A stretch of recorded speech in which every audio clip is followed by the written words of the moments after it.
Өнөөдөр хэдүүлээ Smart Site Message зөвлөгцөө нэг үйлчлүүлэгчийн кейсээр ярилцдаг.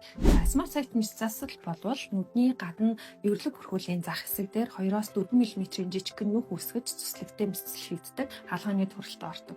За энэ хаалга тохиромжтой хүн маань 25 настай эм маань шилний хэмжээний өөрчлөлтийн хувьд баруун нүдэндээ хасах 8, цэглэн дээр шилэн хасах 2. За энэ бол маш өндөр шилний өөрчлөлттэй. За шилний өөрчлөлт өндөр байгаа мөртлөө энэ хүн яагаад хаалганд орох боломжтой байна вэ гэхээр шинжилгээний үзүүлэлтээр эвэрлэг бүрхүүл асуудалгүй маш зузаантай. За эвэрлэгийн зузаан нь дундаж хэмжээ нь 560 микрон гэсэн.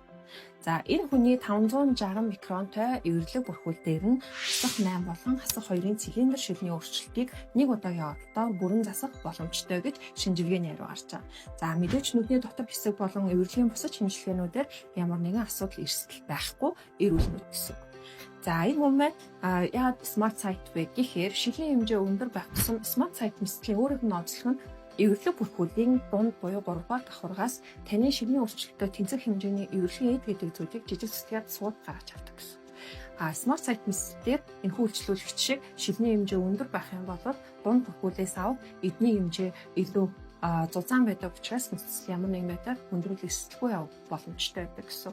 За энэ хүн маань шилээ зүгээд 100% халах учраас мэдээж хаалганы дараа 24 цагийн дараа нь ерөөхдөө шууд 100% халах боломжтой.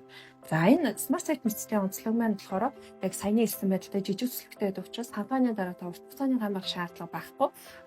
Маргаашнаас нь ерөөхдөө шууд хэвийн амьдралд орж боддог. 7 хоногийн дараанаас гам барих шаардлагагүй болдгоороо онцлог давуу талтай мэсцэл юм аа.